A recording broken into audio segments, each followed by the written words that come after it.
Ricotta cheese on top. Cheers. Oh.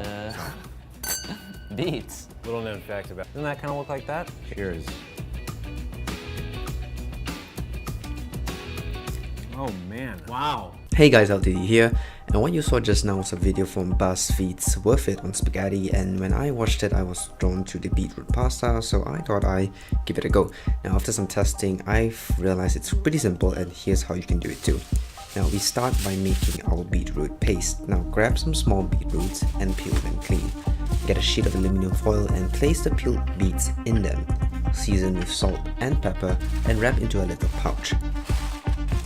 Transfer that to a tray and proceed to roast at 180 degrees Celsius for about 30 to 35 minutes or until the beetroot is soft enough where a paring knife goes through smoothly without any resistance. Now let the beets cool and then roughly chop them out.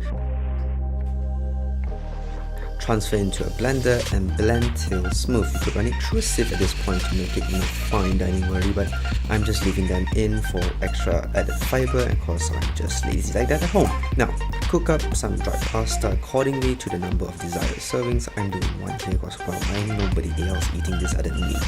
Any dried pasta will work, but go with things like spaghetti or tagliatelle for this.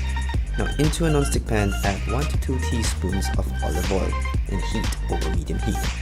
Add some dried chili flakes, as much or as little as you like, but certainly a little bit. And after that, add in 1 tablespoon of blue poppy seeds. They don't really add much flavor, but the texture certainly is, well, poppy. You could use sesame seeds in places where you can't get poppy seeds due to legalities, Singapore. Stir this around and fry over medium-low heat until the oil is fragrant, around 2 minutes. Next, add in 1 to 2 tablespoons of the beetroot paste and fry. Now the goal here is to reduce the beetroot puree and remove excess water and deepen the flavor. Around 3 minutes should do it. After that, while the pasta is still not completely cooked through, and yes, not even al dente, transfer the pasta into the pan and along with about half a cup of the pasta water. We want to use the remaining cooking to release more starch and infuse the pasta with the beets.